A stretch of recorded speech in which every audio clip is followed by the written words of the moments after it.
Looking for something for the national park lover in your life? Maybe that national park lover is you. Then be sure to check out the Gaze Shop, the official home of all Gaze at the National Parks merchandise featuring original designs inspired by the sights, monuments, and majesty of the national parks. Right now, we have designs featuring images from Glacier, Grand Teton, Yellowstone, Bryce Canyon, Joshua Tree, and more. New this month is the New River Gorge collection. Check out 3 new prints and the New River Gorge sticker and celebrate the rugged beauty of the Mountain State's incredible national park. See all of our collections by visiting shop.gazeatthenationalparks.com to bring some of the national parks home with you. Have a sense of adventure and looking to explore? Want to head to a national park, explore a city, or hike trails of a region in North America? Look no further than Moon Travel for all your ethical trip planning needs. With guidebooks and coverage of all 63 national parks and other outdoor adventures in every U.S. region, you can count on Moon's local expertise, unique recommendations, and strategic advice to help you plan an unforgettable trip. Moon Travel books allow you to both broadly explore a region, park, or city and hone in on specific hotspots, must-dos, and exciting excursions for any type of traveler. Their guidance allows for realistic trip planning on any sort of budget, giving you more time to explore and less time to stress about planning. Whether you are taking a short road trip, exploring a new city, heading to a national park, or spending a week in the wilderness, make sure to pack a Moon Travel Guide with you. For a limited time, our listeners can get 20% off their order of Moon USA National Parks book by author Becky Lomax by using code GAZE when you shop through Hachette Book Group using the link in our show notes. That's code GAZE, G-A-Z-E, for 20% off your copy of Moon USA National Parks. Head to our show notes to check it out and see Moon's entire collection of national parks guides. For more information and to purchase a Moon Travel Guide, be sure to visit moon.com. Hello and welcome to Gaze at the National Parks, the podcast. I'm Dusty. And I'm Mike, and welcome to our Season 5 Summit. What is a summit episode, you might ask? Well, if you're joining us for the first time, at the end of each of our seasons, we succinctly look at each of the parks from that season through 4 different lenses: visitorship, environment, histories, and hiking trails. The first of our 4 summits is on visitorship. In our eyes, visitorship deals with the crowds, accessibility, featured sites, and the park environment and areas around the park. As has been the trend since 2015, minus the initial years of the pandemic, 2020 and 2021, the parks have seen upwards of 300 million visitors a year. And by parks, we mean all 424 units, both the big 63 national parks, as well as the other 361 national park units within the National Park Service, as of May of 2023. We say as of May of 2023 because the number of national park sites is not static, but is a number that is ever growing. There are national park sites in all 50 states. Washington, D.C.,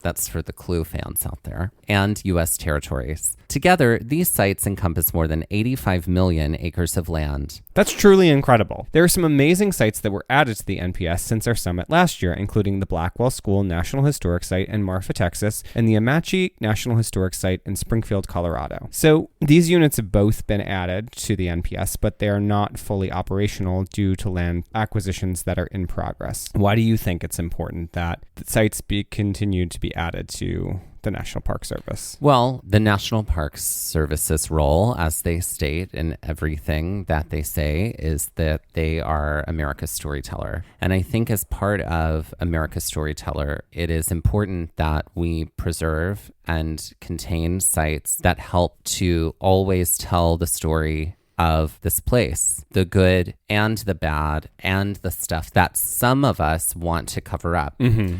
But the National Park Service is uniquely positioned in that, no, we're going to preserve the sites and tell the stories as they happened. So I think it's a very unique spot to be in, not just for the NPS, but I would say for any Park Service entity in any municipality. Like you have the opportunity to preserve things not only for remembrance, but also like for learning. It's like, we're going to contain like this so that we can remember this specific piece of history or herstory and preserve that for all those moving forward. So yeah, I think it's very important that we continue to add things because, you know, new parts of our story as America are happening every day. No, absolutely. And what do you think? I think the same. I mean, I think that there's also, when you think about just history in general, and especially some of the sites that have been added in recent years, this paints a little bit of a fuller picture of the broad spectrum that is America and the American experience for so many, as opposed to sites that may have had a particular angle or story that was not as inclusive. I feel like sites that have started to be added, you know, over the last decade or so really speak more to inclusivity, really also give a lot of other people a seat at the table when it comes to the history of America. So I think that's important. Yeah. Another important thing to take note of in the past year is the increased policy of co-management within the parks with the indigenous peoples whose land these park spaces once were. If you've listened to any of our episodes, you'll know that we always include a native land acknowledgement, both in the credits regarding the land we are on while recording the episode and in a hiking trail episode at the front to acknowledge the indigenous people whose land the park once was. A land acknowledgement is one way to work against indigenous erasure. While it's a small measure, acknowledgement of the land and the original peoples puts perspective on the landscape that we visit and underscores the fact that these spaces were the homes of people who were forcefully removed at one point or another in our nation's history. The NPS is working by way of Joint Secretarial Order 3403, which was signed by both the Secretaries of the Interior and Agriculture to help strengthen tribal co-stewardship efforts. While co-stewardship was already occurring in 80 sites in the NPS, including Acadia, Mount Rainier, and Liberty and Ellis Islands, this order will certainly help to work with indigenous peoples to both give perspective on the parks and allow for stronger presence of indigenous people in the stories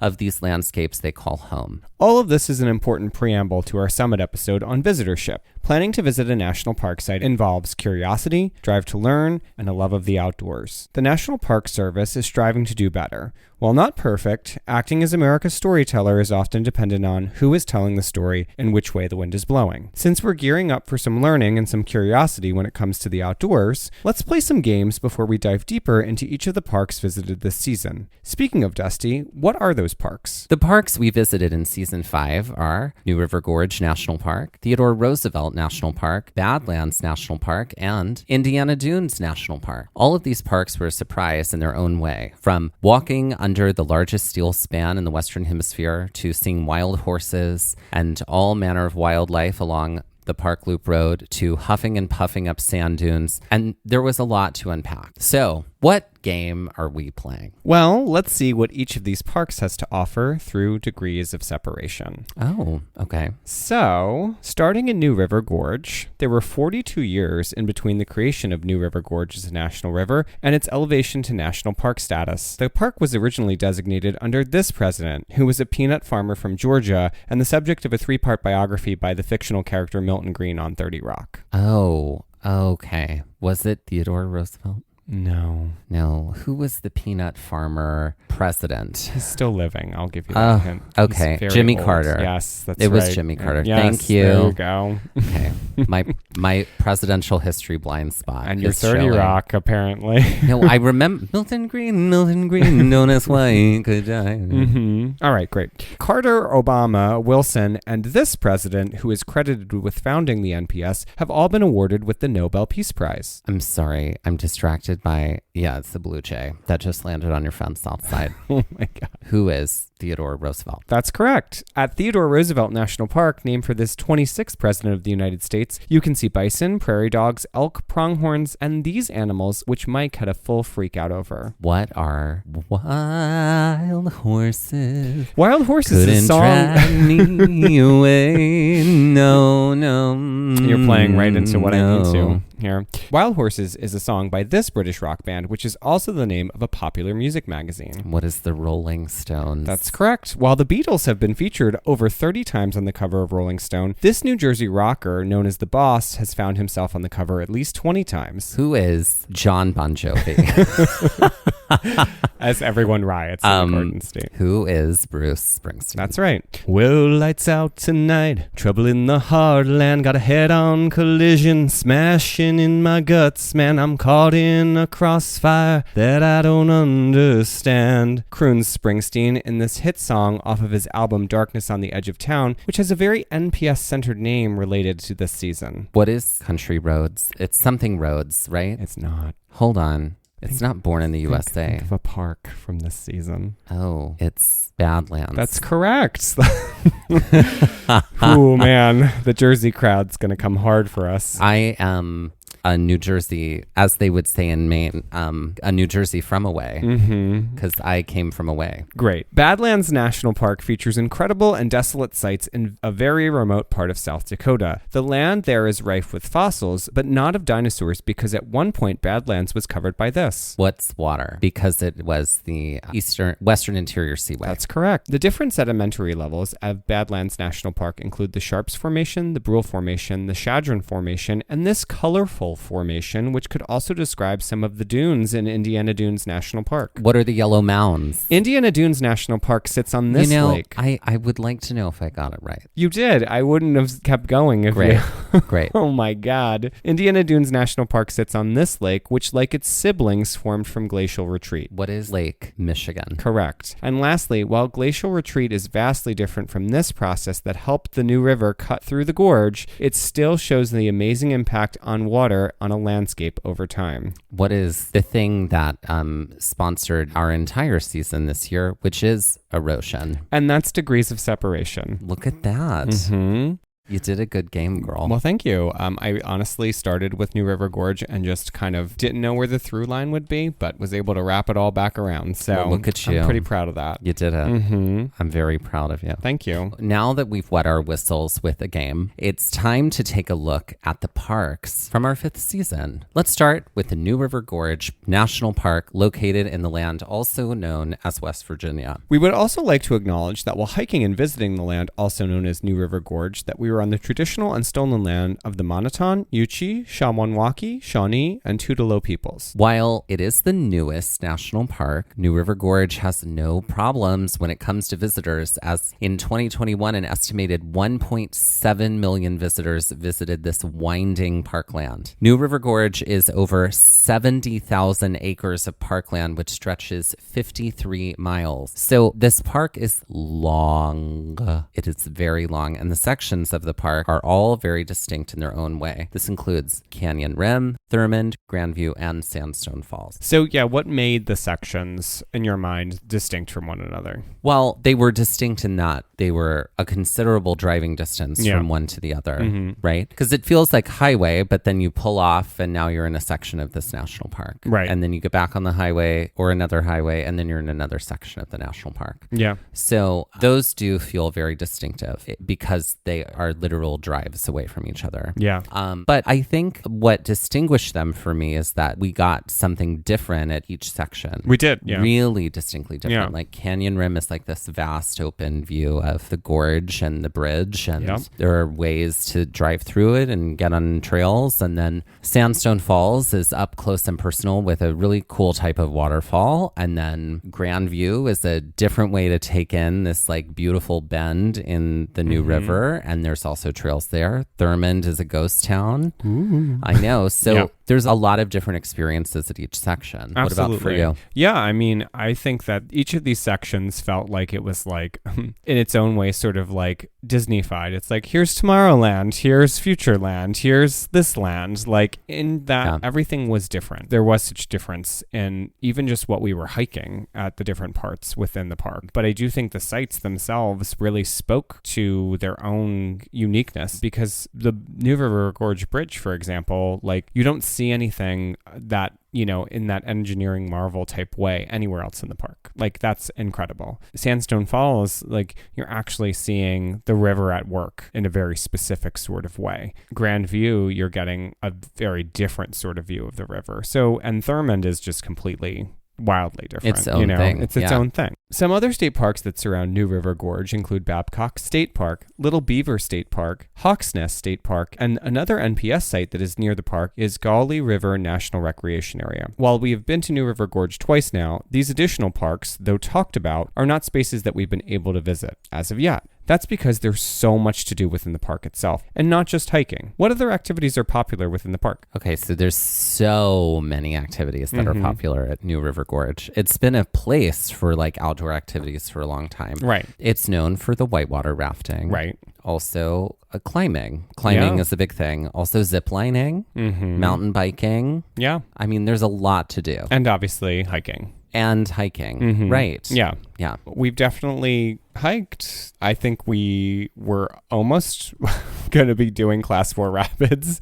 We almost did. Yeah. And maybe we will soon. And maybe we will soon. I think there's also, we're both excited to potentially zip line, and we'd love to climb because we both used to climb a lot. We'd love to do all of that. But along with all of this, there is a looming presence in the park, the New River Gorge Bridge and the Bridge Walk. This is an experience I didn't think I was really going to want to do. In fact, like when we chatted with Brad and Grandma Joy the first time on the show, New River Gorge had just become the newest national park. And we were like, well, we got to go. Let's all go together. And Brad was like, are you going to do the Bridge Walk? And I was like, I don't think so. Because right. Joy Lord, and I sort of signed ourselves up for it. You signed it up. And you're like, great, we'll watch you and wave. Brad and I were like, we'll have a cocktail and sit in a chair and watch y'all go. And little did you know that was not a part of Brad's plan. No. We all ended up We on all there. walked the bridge.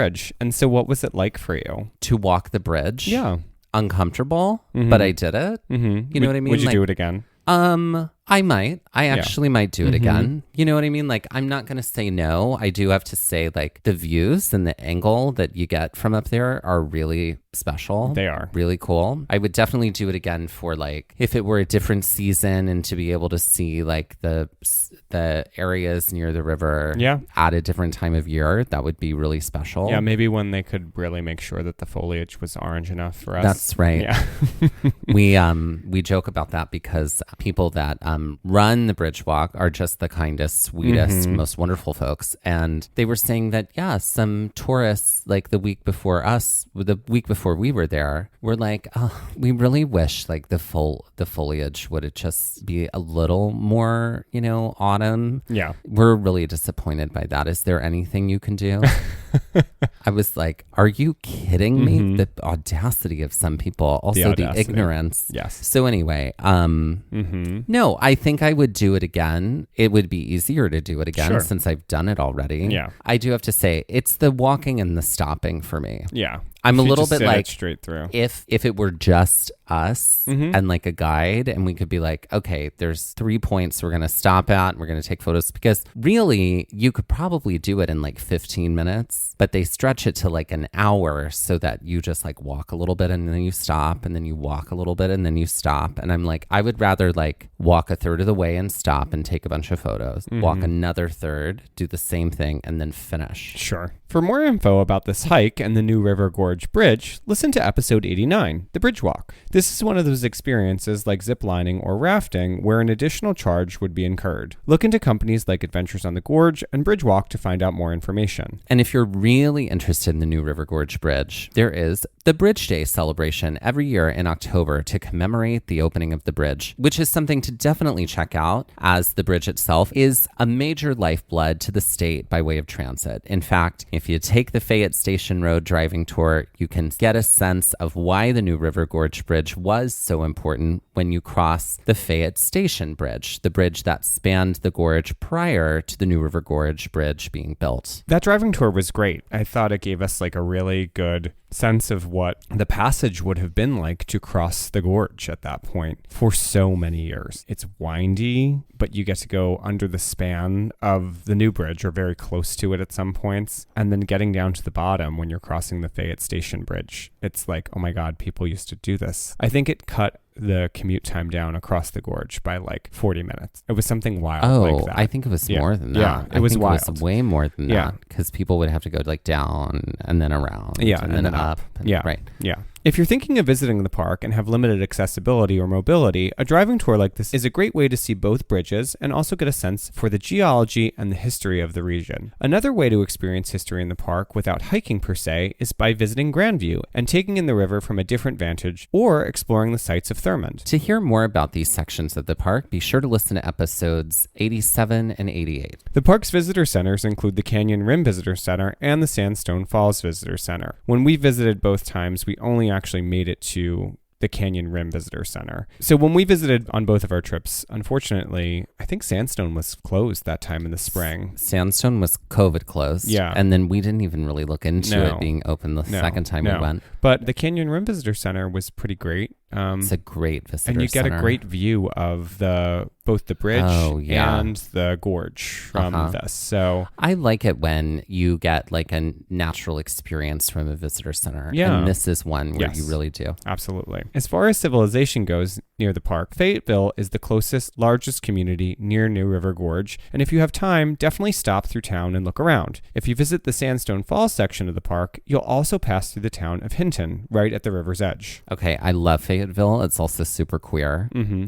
And it's a great little place. Mm-hmm. Lovely, locally owned places. We got some great pizza. Oh, God, I love Fayetteville. Yeah, it was great. Definitely a place to stop through. And Hinton, we've driven past and through twice, but didn't get a chance to stop. Right. It is sort of like a small downtown Main Street area too. Yeah. And then there are houses that you pass through as you drive by. And also Tudor's Biscuit World. That's true. Sometimes I wonder. Sorry. The word is something, and I was reading sometimes. Okay. Something I always find fascinating is when parks and communities are enmeshed with one another. You see this in parks like Acadia, Shenandoah, Cuyahoga Valley, and this is definitely the case in New River Gorge too, as communities dot the river and homes sometimes even abut hiking trails. Yeah, like on the Long Point Trail. That's right. Exactly. To hear more about New River Gorge National Park and the hiking trails and experiences within the park, listen to episodes 83 through 89. Now, let's turn our attention to Theodore Roosevelt National Park, located in North Dakota. We would like to acknowledge that while visiting and hiking the land also known as Theodore Roosevelt National Park, that we are on the traditional and stolen lands of the Mandan, Hidatsa, Arikara, Crow, and various other indigenous people. Theodore Roosevelt National Park is interesting because it is a park with 2 units. Well, 3, but the main 2 units are about an hour apart from one another and across a time zone, which sounds like a catchphrase for a movie like Sleepless in Seattle. But it's true. There is the south unit of the park near Medora, and then the north unit of the park, which is closest to Watford City. And then there is the Elkhorn Ranch section of the park. The Elkhorn Ranch unit is the most remote. It's sort of in between the 2 units of the park, all of which have some interaction with the Little Missouri River. This smallest unit became Roosevelt's home ranch after the death of his wife and mother on the same day in 1884. The ranch itself is no longer standing, but from the parking area there is a 0.7-mile trail that leads you to the foundation of the ranch. Again, this is not a unit of the park that we visited, as we spent more time in the north and south unit, a day for each space. So the park, which has amazing hiking trails, is sort of best known as a wildlife park, or at least that is what everyone we knew who had been there to the park before us had told us. So what wildlife did we see in the park? There was so much. I mean, instantly we saw buffalo from the highway. Mm-hmm. We could see that driving in. We weren't even in the park. We could see the park, like the outer areas of the park from the highway. We saw prairie dogs, little so prairie dog dogs. towns. Yeah.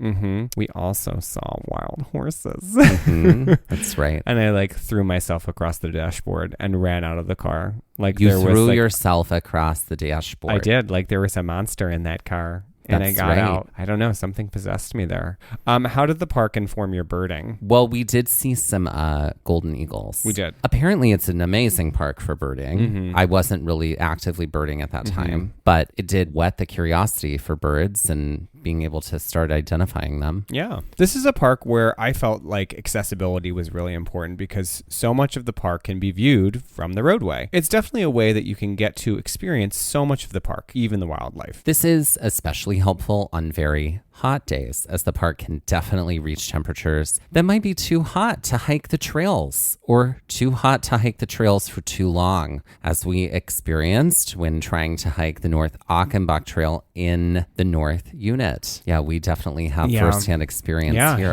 Heat's and we were prepared. I think we just didn't realize that our bodies weren't where they needed to be or where they were going to be on that day when we were trying to do what would have been like a 16-mile hike, I think. Yeah. You definitely had some overheating moments. So having some water was very, very helpful. Extra water beyond what was in our bladder, because I definitely showered you with that water. You did. And we also, having buffs on, wetting that buff and like putting it around your neck also helped to kind of keep you cool, finding shade where we could. But the thing is that it's really hard to find shade in this park. It is really hard to find shade in this park. We say unironically, even though we always bring the shade wherever we go, especially in like the big open sections, which are beautiful hikes. Right. Like such a cool landscape. Yeah. But yeah. It's like in fully exposed sun, it's very hard to keep your cool. It's very hard to find shade or keep cool. Like the rocks are just radiating heat. Yeah. Water is especially important in this park, as the Little Missouri River is important in each unit of the park. But water is especially important when you're hiking here, especially in the summer months, as most trails are incredibly exposed with very little tree cover. The park's landscapes are particularly interesting as grasslands, badlands, and Rapidian areas combine to create incredibly unique feel. Yeah, I found that this park had a lot of shifting landscape, and even the North Unit and the South Unit were really pretty different from one another, and I really appreciated that. I feel like even the wildlife we saw, I feel like we saw more wildlife in the South Unit of the park than we did the North Unit. And now I'm curious, like the Elkhorn Ranch has been described as this like very peaceful solitude. Yeah, I'm curious about it. You can experience the solitude that Roosevelt once felt, like is sort of their selling point for going to, I know I see your eye roll over there. I know. Yeah. Yep. While driving is a great way to see the park, exploring the trails of the park offers an even closer, more in-depth look at the landscape. Some trails that are wonderful include the Petrified Forest Loop, the Colvane Trail, and the Caprock Coulee Trail. I like the trails a lot here in Theodore Roosevelt National Park because there are a lot of options. Because hiking trails can describe like an epic 10-mile loop. It could describe a 1-mile loop. It could describe just like a half-mile jut out somewhere. Yeah. And all of those things are happening here in Teddy Roosevelt National Park. We did a very epic loop at the beginning of our first day in the South Unit. And then we went to the Loop Road and we would stop and get out and do jut out trails and come back. And those are awesome. I loved how it would bring us out to like some really cool thing. And like then it didn't take very long. No, and it gave us some really good vantage and views to the landscape of the park, like beyond just the Loop Road, which was great, like without having to get on a trail to do anything there, which I really appreciated about it too. Yeah. Options. The park, which receives around 600,000 visitors annually, finds most of its traffic in the summer months, June, July, and August. The park has 3 visitor centers, of which we only made it to the South Unit. This visitor center is near Medora, which is essentially the biggest town near the park. What was this visitor center like for you? I thought it was great. Like, it was a really nice experience. It was very large. I thought they had a really good exhibit. Like, we definitely spent some time like moving through that exhibit. We sat and watched the movie because this is who I've become. We did. You allowed us to do this. Oh yeah, the gatekeeper over here of our travels. I mean, yeah.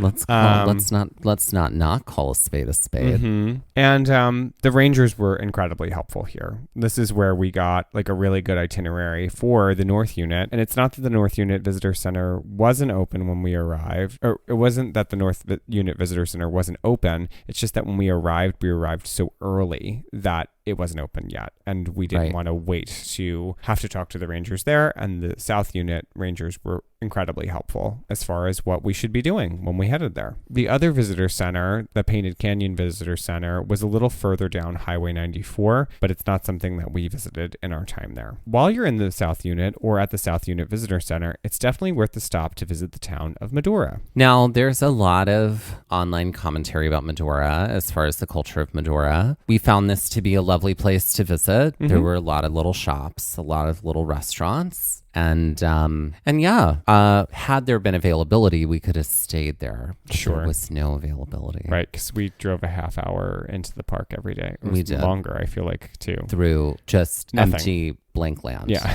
So blank land. Medora was super cute. Yeah. And it was a great place to like rest after like long, hard hiking. No, I thought that it was a nice spot to trinket a little bit, which, you know, when I'm tired, I acquiesce to that. So, Right. Mhm. I get it. See, me proving to be a gatekeeper more and more.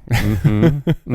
I mean, we do only get to trinket when you want to trinket. That's right. It's true. Mhm. I want to trinket at all times. I know. And you tantrum it. I'm ready to trinket. I tantrum it. You do. Hey, let's hold up the mirror. There's some tantrums from you too.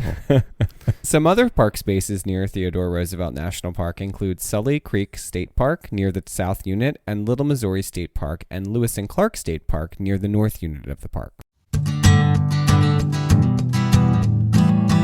Finding great talent doesn't have to be a second job. You can reclaim your time and find top talent fast with Indeed. Indeed is the hiring platform where you can attract, interview, and hire all in one place. Don't spend hours on multiple job sites looking for candidates with the right skills when you can do it all with Indeed. Find top talent fast with Indeed's suite of powerful hiring tools like Indeed Instant Match, assessments, and virtual interviews. Hate waiting? Indeed's US data shows over 80% of Indeed employers find quality candidates whose resume on Indeed matches their job description the moment they sponsor a job. Indeed was instrumental in my last job search, and I can't recommend it enough. Candidates you invite to apply through Instant Match are 3 times more likely to apply to your job than candidates who only see it in search, according to US Indeed data. With Instant Match, as soon as you sponsor a post, you get a short list of quality candidates whose resumes on Indeed match your job description, and you can invite them to apply right away. Indeed does the hard work for you, and with Instant Match, you can start hiring fast. Indeed knows that when you're doing everything for your company, you can't afford to overspend on hiring. Visit Indeed.com/gaze to start hiring now. Just go to Indeed.com/gaze. In the minute we've been talking to you, 16 hires were made on Indeed, according to Indeed data worldwide. Just go to Indeed.com/gaze, and that's GAZE. Terms and conditions apply. Cost per application pricing not available for everyone. Join over 3 million businesses worldwide using Indeed to hire great talent fast. Need to hire? You need Indeed. Now let's turn our attention to Badlands National Park, located in South Dakota. We'd like to acknowledge that while visiting and hiking the land, also known as Badlands National Park, we were on the traditional and stolen lands of the Cheyenne, Oceti-Sakowin, and Minnekoju people. Badlands National Park is one of those parks that's very accessible to experience in a single day. While there are spots to hike, the trails, for the most part, are short and fairly doable. There are great boardwalk trails that can give you a sense of the park very quickly and really wonderful overlooks that allow you to glance into the wild landscapes. This is a park that really piqued our curiosity when it came to learning, especially regarding fossils. Yeah, this is where we sort of had our fossil renaissance, perhaps. Sure. Sure.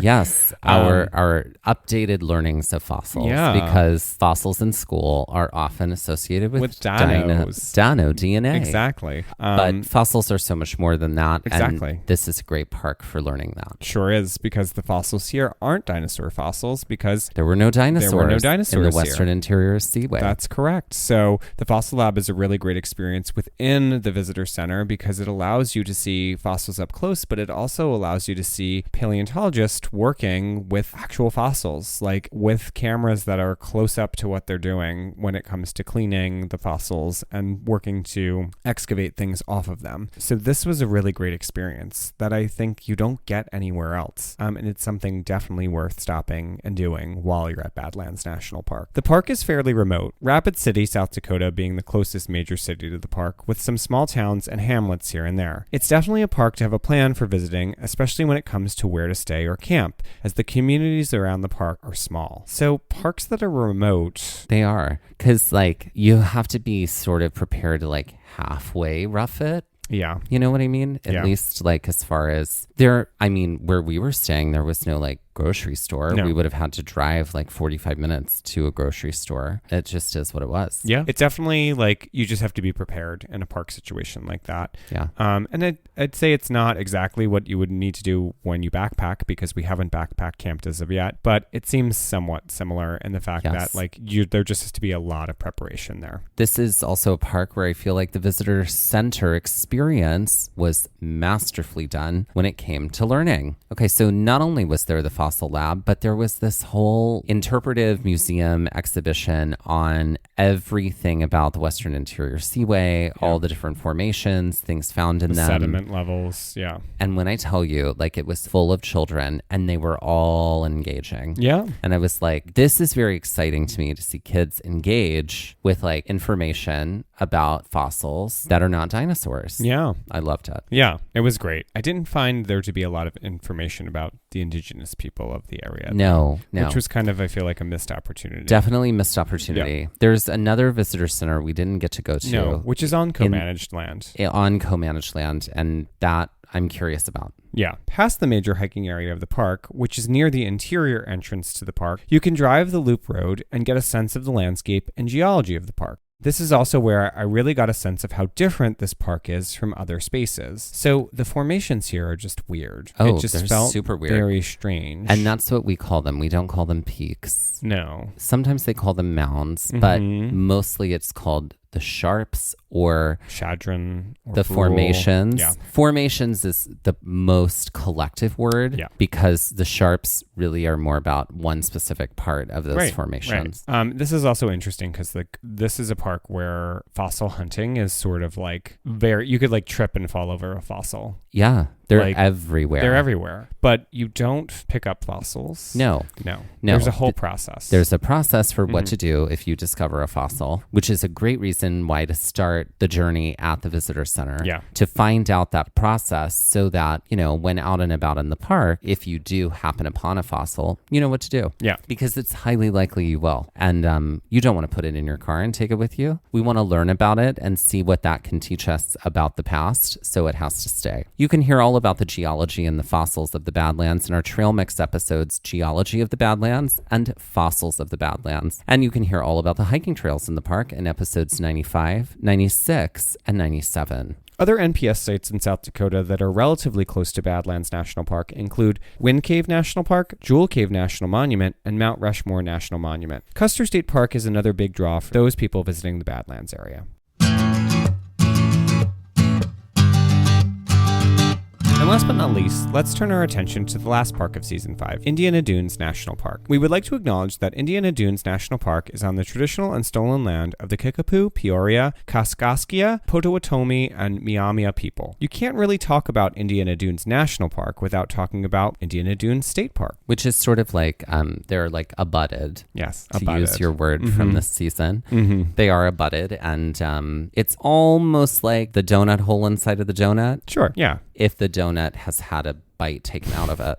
So there's like a C. Yeah, it's like the negative space inside of the C. This is a great park. Like this is a park to do when you go to the national park. So sometimes people are like, I'm here for the national park, not for the nearby state park. This isn't that situation for you. When going to Indiana Dunes, you want to go to both. Yeah. Like the Indiana Dunes is one area. There's one area managed by the state park and one area managed by the national park. Yep. You want to experience all of that. You absolutely do. So do go to all of it. There is a separate fee, but it's worth it. Oh, so just pay the separate fee. Absolutely. In 2022, Indiana Dunes National Park saw 2.83 million visitors, which is settled on the edge of Lake Michigan, has long been a draw for the people of the Great Lakes region, especially denizens of Chicago, as the park is only 45 minutes from downtown Chicago. The park has a lot to offer, especially by way of varied landscape, which is rather unexpected. So what kind of landscapes did we actually actually experience. Oh, within the there's park. so much landscape. Technically speaking, it's one of the most biodiverse parks in the system. Yeah. There's so much swampland. Yep. So much Marshes. green, forest, obviously Dunes. but there is so much happening. There is. Beautiful, rich green landscape and also just plants everywhere. The wildlife too. The wildlife is wild. Mm-hmm. While there isn't a park loop road, as this park is like New River Gorge, where there is a park space that is enmeshed within a community, there is plenty to do and see, including enjoying the beach, which is what a lot of people tend to do in various parts of the state and national park. I didn't find that this park felt like it was the most accessible, though. Certainly wheelchair accessibility would be tough, especially on dunes that have stairs. Yeah. So that is tough to do. There are a lot of things to do. There are tours to do. There are some parts of trails that definitely have wheelchair accessibility and boardwalks that could be done. And then there's also parts of those trails that are not. Yeah, lots of steps too. The dunes also provide the experience for some challenging hikes. Like the 3 Dune Challenge and Dare the Dunes. Yeah, this was something that we hadn't seen in a park space before, but these were 2 kind of like hikes that one could do where there is some interpretive information that's happening. And then the 3 Dune Challenge, there's kind of like a fun, you can time yourself sort of thing happening within the park. It's true. Yeah, and we didn't do that even though we're competitive people. It's true. The park's proximity to Chicago allows easy access to the Pullman National Historic Park there. Other NPS sites in Indiana include the George Rogers Clark National Historic Park and the Lincoln Boyhood National Memorial. Both of these sites are in the southwestern part of the state. To learn more about the dunes and why they are there, check out our trail mix titled Nature of Sand Dunes. To hear more about the hikes in Indiana dunes, check out episodes 98, 99, 101, and 102 from this season. And now, let's end this summit with a queen and a game. Ladies and gentlemen, please welcome to the stage Chance Upon. Now, Chance Upon is a new queen. Or a drag king. Or a king. Could be either. Drag performer. Chance is... Chance dreams. Chance stretches beyond binary. That's right. Yeah, Chance Upon. Chance Upon is a discovery. Quing. Sure. A quing. A quing. Interesting. Yeah. So Chance Upon. I think Chance Upon, I feel like also Upon is very like fairy tale too. Oh, yeah. So I'm getting those kind of ideas. Which plays nicely into my game later. Oh, interesting. Yeah. Look at you. Yeah. Ready to go. Uh-huh. Always, at all times. Chance Upon. Yes, I think they are a performer of coincidence. A happenstance performer. Happenstance performer. Yeah. So they're more like, are they flash mob drag? I love that idea. Yeah. Flash mob drag. You didn't know you were at a drag show. Suddenly you are. That's great. Where is that in the world? Is that happening somewhere? Well, not Tennessee. No. Well, I mean, maybe now. Maybe now. Hopefully. Thank you, federal judge. Yeah. But I like that. Yeah. I like that. Chance Upon is just like suddenly surprise. You're at a drag show. You're at a drag show. I like that. That would make the Republicans thrilled. You know what I mean? It'd be like that gif of that woman from the soap opera who's like having him like shaking and having a mental breakdown. Right, exactly. Yeah. Because that's the level of drama they operate at. It's true. Absolutely.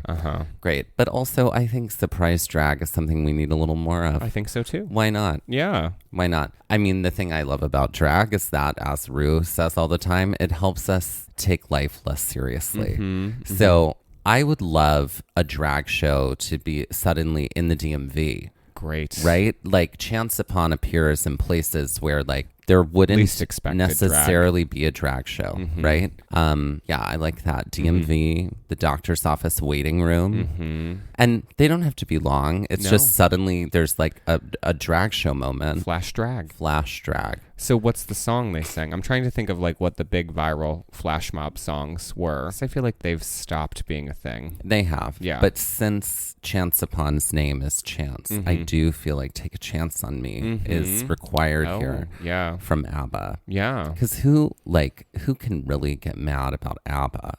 You know what I mean? Yeah. I'm sure some Republican could. But who could really get mad about ABBA? Yeah. And I mean, not that we're like placating to anybody, but I'm saying like, I feel like that's like it's pretty universal, and it's like, it's very well known. Yeah. That sounds great. I feel like, is there any merch involved?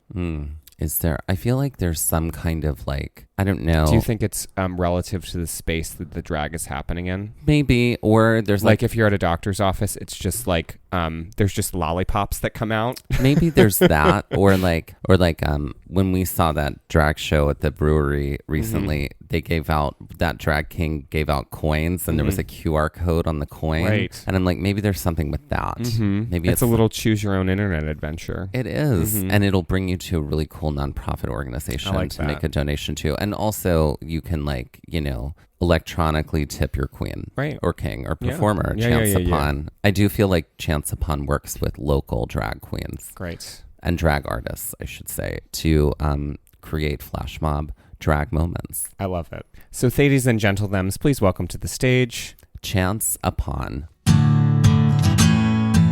And now it's time to end this summit with a game and some Jeopardy-style trivia. I'm ready. Gamings. So this is a game that's called Fantasy Travel Ad Campaign. Oh. And so I'm going to be giving you like ad copy for visiting a fantasy world, and you have to name the fantasy world.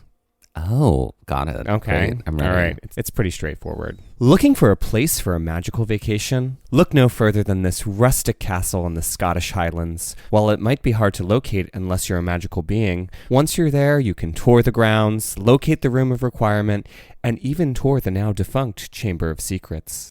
What is Hogwarts? That's correct. For 200, looking for a vacation from the ordinary? Look no further than this habitable moon which orbits the gas giant Tana. Populated by cute, though deadly, cuddly teddy bears, it also may be a great spot to watch a giant space Nazi death ship blow up into a million pieces. What is Endor? That's correct. Look at me knowing my Star Wars. For 300. Have you walked the Appalachian Trail, the Camino, or the Continental Divide? Want to get an even longer walk in, where at the end you get to look into the heart of a volcanic mountain? That is, of course, after traveling through a land perpetually clouded over and covered with orcs. Well, then we've got the place for you.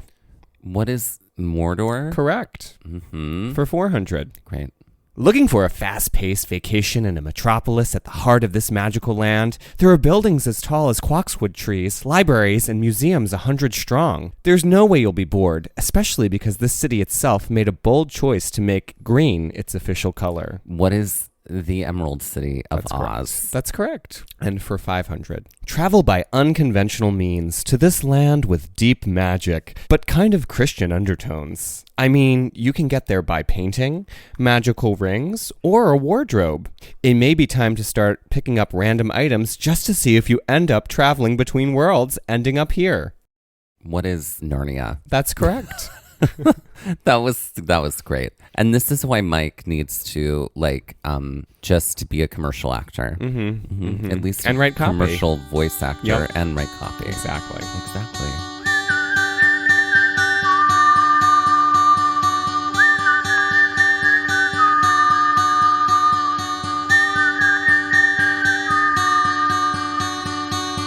This has been the Season 5 Summit by Gaze at the National Parks, the podcast. And we are here to remind you to hike early and hike often, and that adventure is always out there. Gaze at the National Parks was created and is hosted by us, Dustin, Ballard, and Michael Ryan. To see images from this episode, follow our Instagram at Gaze at the National Parks. To contact us, email us at gazeatthenationalparks@gmail.com. And to find out more about the parks visited on this show, visit our website, gazeatthenationalparks.com.